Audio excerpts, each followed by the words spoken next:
Have you ever watched a lotus blooming? It turns out that you do not have to go to India or Egypt, and you can do it right in the capital of California, the city of Sacramento.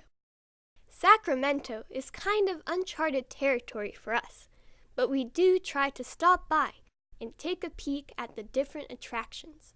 Sometimes we get lucky to be in the right place at the right time. This pond is called Duck Lake, and it is full of lotus flowers, an amazing display.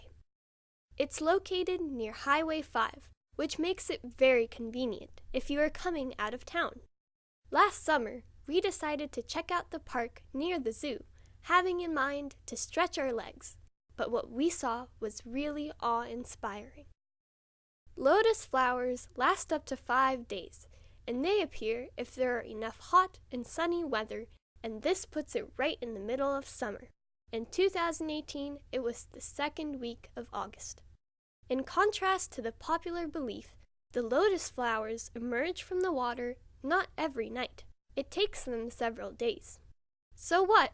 It is still worthy of being a symbol of rebirth and purity, because the newly born flower is spectacular. We enjoyed the lotus bloom a lot, and I had a feeling that it should be a must-see at least once in your life kind of thing. Seriously. There were plenty of people taking pictures and walking around the pond. Very relaxing atmosphere. Lotus seeds are known for preserving viability for thousands of years. It's probably an adaptation, enabling drought survival. Lotus can be used for food. For example, raw immature seed. Salad is made from the stems, and a tea is prepared from the dried stamens or leaves. Lotus is one of the earliest seed plants, similar to ginkgo.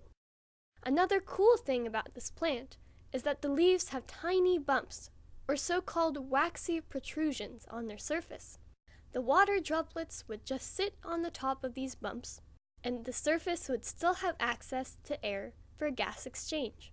Scientists call it ultrahydrophobicity, and it's an adaptation to an aquatic habitat with rainy weather. According to Wikipedia, scientists established that lotus can generate heat through an alternative oxidase pathway, which is different from the mitochondrial heat generation used by warm-blooded animals. It's been suggested that heat generated by flowers should attract insects, or that it causes better evaporation of fragrant chemicals. But it could be for both of these reasons. Parking was surprisingly easy. You just need to drive inside the park.